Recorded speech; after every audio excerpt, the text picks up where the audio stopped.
Good morning, everybody. I thought now would be a good time to sit down and do another Marlon update for you.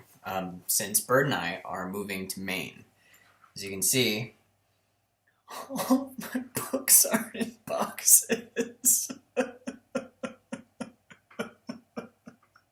We're really looking forward to living in a new place. It's an adventure. In boxes!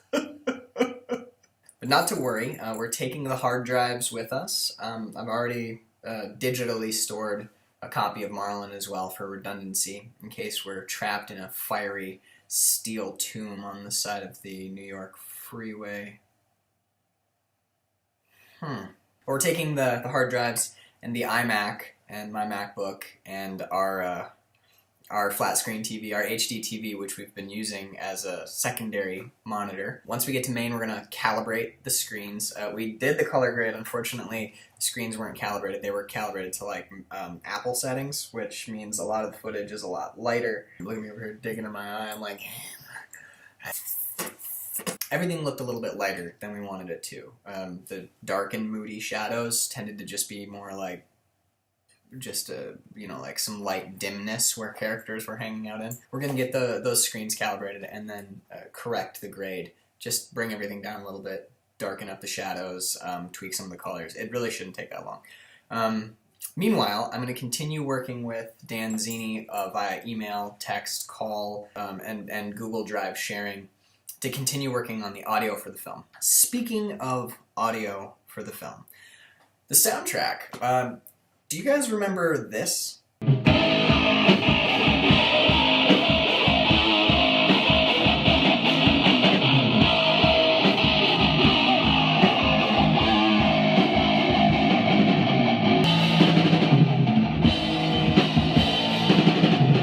Most vulgar drummer who's ever lived. Can I be a fucking ukulele player?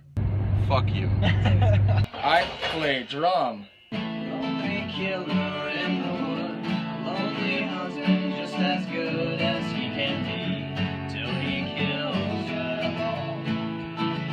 A lonely killer in the wood, a lonely husband just as good as he can be, till he kills them all.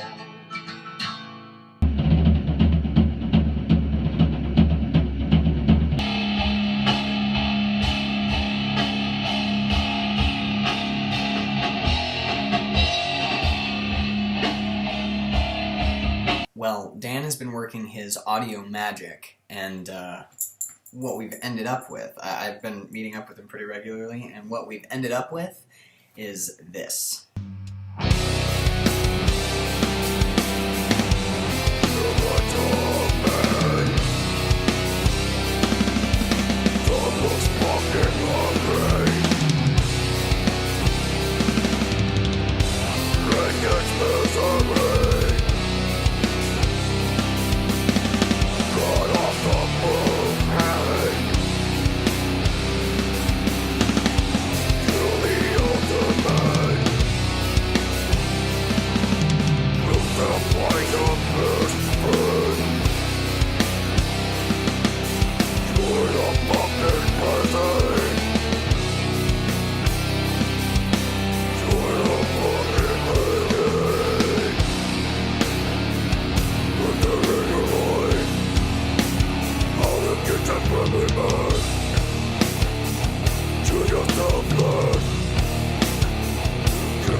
Now, keep in mind, that's a highly compressed MP3, and it still sounds like that. So I've heard the WAV file on some pretty bitchin' speakers, and let me tell you, it is fucking awesome. And that's just the metal. Wait till you hear the stuff he's doing with rockabilly. I mean, he tried to explain it to me once. He's like, Max, this is what we know, or what's referred to in the industry as volume, treble, and bass. And I was like, what the fuck are you talking about? This was what I started doing to Dan. He's running some of the stuff through reel-to-reel emulators. It's like plugins that make things sound like they were recorded on tape, reel-to-reel tape. He's doing a lot of that with our piano work, and he's doing some of that with the rockabilly stuff, so that it sounds like, rather than recording in a studio where we recorded, it sounds like it was recorded in a garage, but in a good way. Does that make sense? Does what I just said make sense? Why didn't we just record in a garage? Why did I have to go all the way to the... God damn it.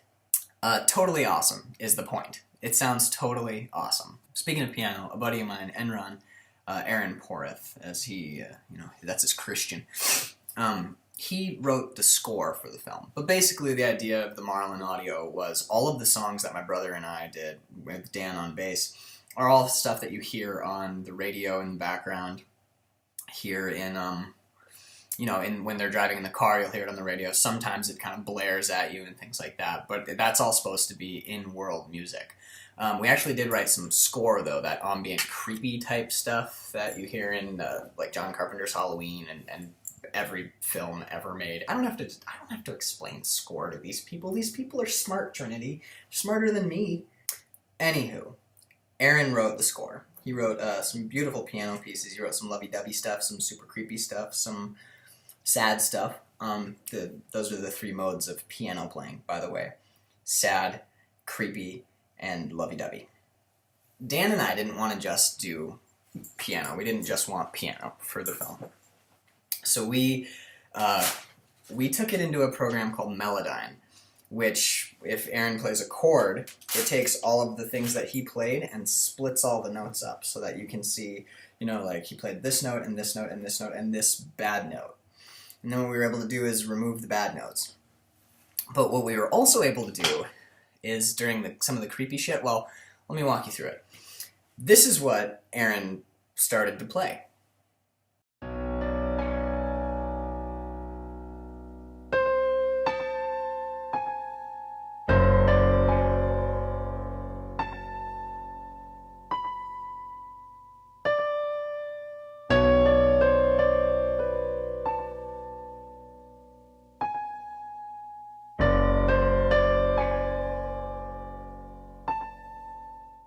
Then, Dan and I, on accident, pulled a root note out of one of his left-hand bass notes, and the piano, you only pull out the note itself. It leaves, when you play a piano note, there are harmonies and there are resonances in the piano that aren't that note. So when you pull out the root note, you leave the harmonies and the resonances, and what you end up with is you get some weird sounds like these.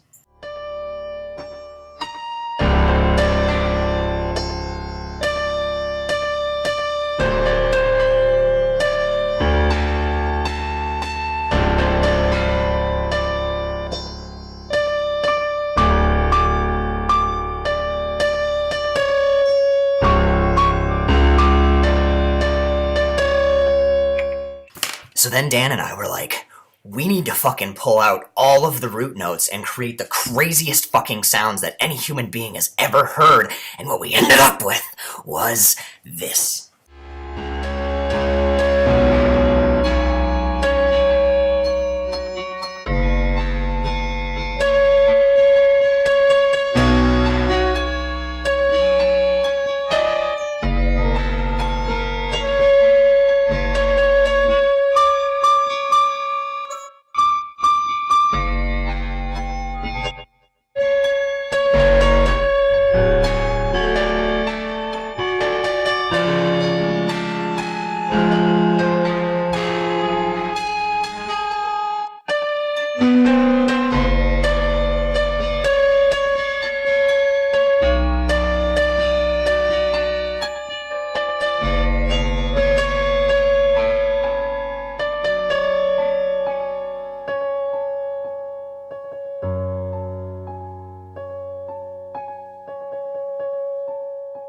Is that not like the coolest shit ever? It's super weird sounding, right? Again, this is a highly compressed MP3, so you're missing out on some of the really high frequencies, and you're missing out on a lot of the low end that is in there.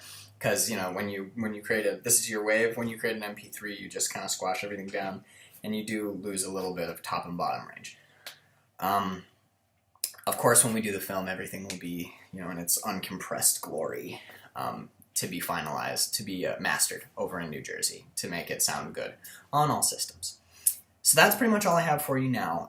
Rest assured, Bird and I are, after our move to Maine, are going to, fire everything back up and keep the production train rolling on. We're actually doing better than we have in a while. The last couple months, there have been a lot of setbacks, and things have gotten pretty slow, but we've got some momentum, and now, of course, we're leaving the state right when our momentum has reached its peak.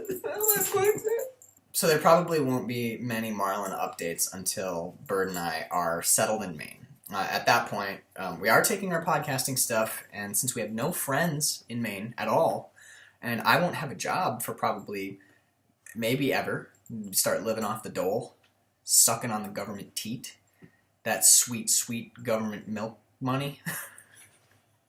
What am I talking about? We're going to start podcasting again, and somewhat regularly. So expect more Chatman and Robin.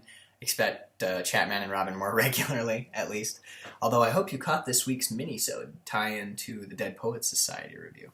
So yeah, once we're settled in Maine, I'm probably going to change the entire layout of the website, get everything updated, and then we'll go from there. So see you on the other side, guys.